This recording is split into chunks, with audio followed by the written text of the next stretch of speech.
name is June Butler, and I was born on November 19th, 1936. I got married in June. 2 months later, I was pregnant with my first daughter.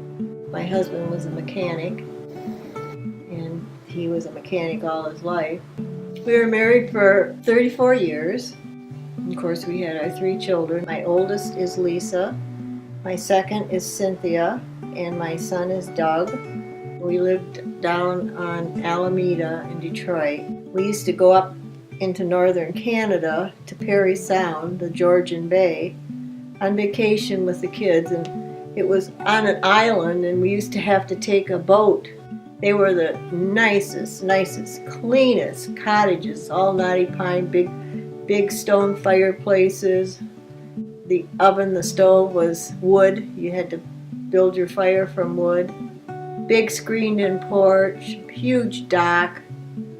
The kids had balls there because they could just go play in the woods, and they loved feeding the chipmunks. They did that every day, and there were spiders and there were snakes sometimes in the water, but it just didn't seem to bother them. They had fun. They just swam. We'd sit on the dock and play euchre. So we did that probably for 4 or 5 summers in a row. I got some promotions, and then I started getting profit sharing checks, and at that time we could afford to move out of Detroit. By that time it was getting pretty rough. We had prostitutes up at the corner. One night we were in bed, somebody was shooting a gun, and we found the gun in our bushes.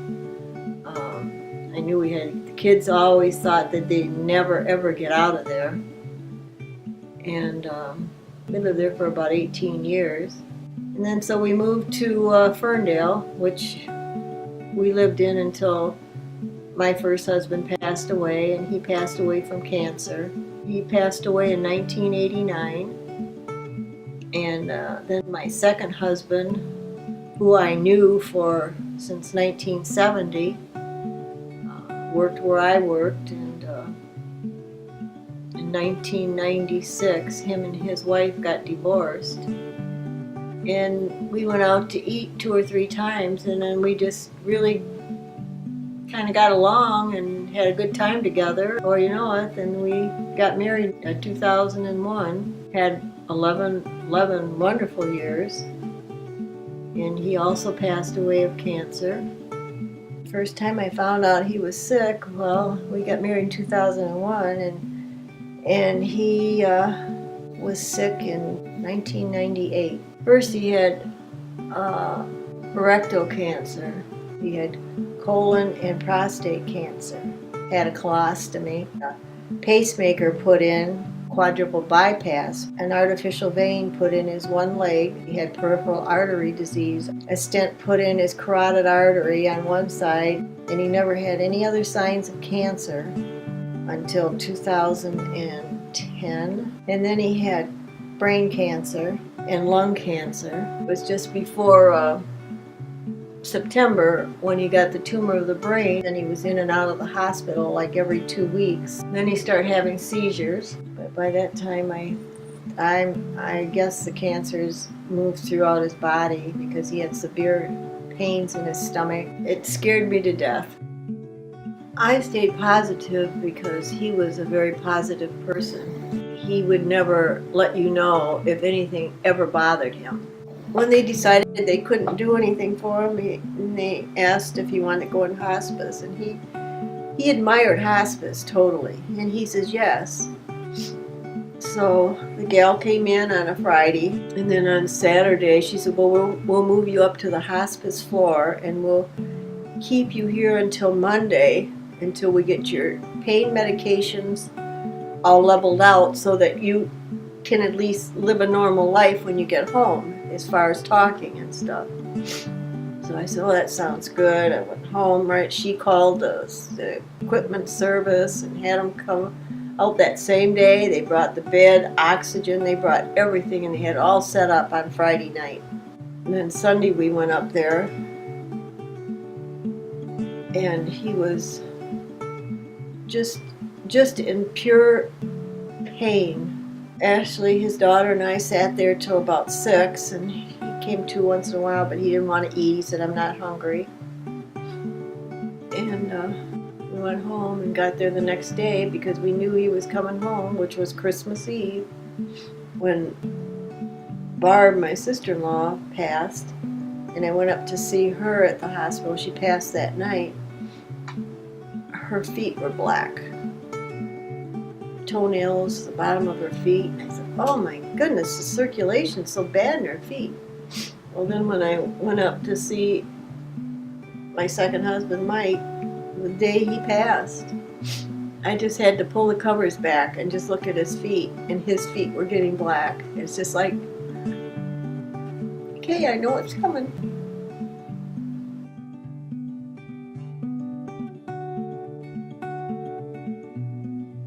And when we signed up for hospice, they asked us different things that we wanted to have happen. And one of them is that, have somebody come to the house with music once a week or twice a week, whatever. Christmas Eve morning, this young gal came in, about 23. She said that she was there to play music for him.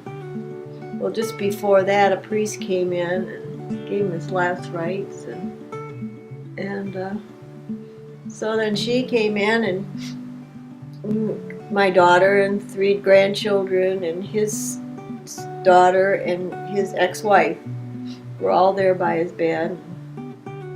She came in and she sang Elvis songs, 3 of them, and by the time she was done with the 3rd song, he just went so relaxed, and he was gone. He passed. That's the only thing that makes me feel good, because he was at peace.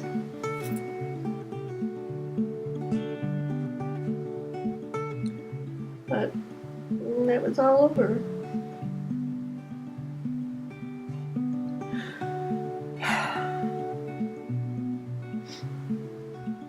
You just got to get a cure for it. I mean, considering 30 years ago, they've come a long way, but they're so far away yet. It's just a terrible, terrible thing that just eats your body away. Doug and I argued our whole life. Whole life we argued. From the time I got pregnant with Lisa, and he had to take me down to the doctors, and I screwed up his evening. And then his oldest brother, I went out to their house one time. My mother had the kids because I was hiding from them. They told me that I'd have to get rid of my kids. You got to give your kids up because you can't take care of them by yourself. And I said, "Don't you ever tell me that." But then I went back with him, and he was good for a couple months. Violent again, and slapped me across the face, strangled me, whatever. It was a total relief because he was just a mean person. So when he passed away, oh boy, that same day I was cleaning out the house, getting rid of his clothes, everything.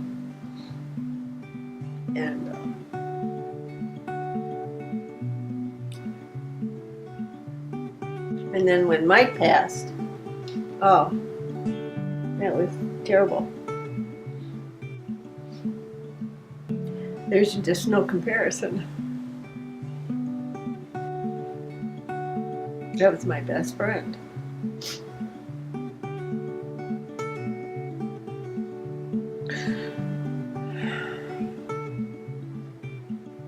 I could strip every piece of furniture, everything out of here, and he's still here. And I got rid of the clothes and everything, and all of my first husband's stuff. He was gone. He was gone. But not here.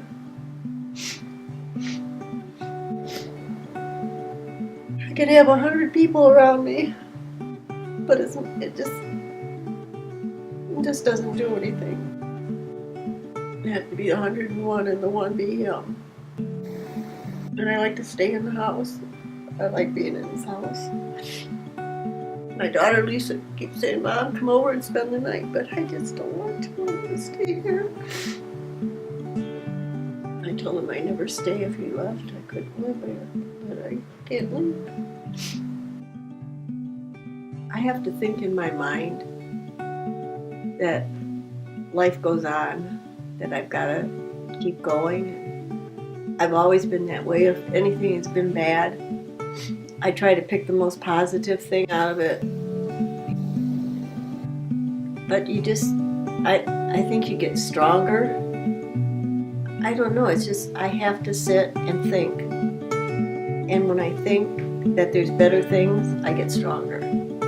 I just don't let that thing eat away at me, because I know there's something better out there that's gonna come along, or there's just something.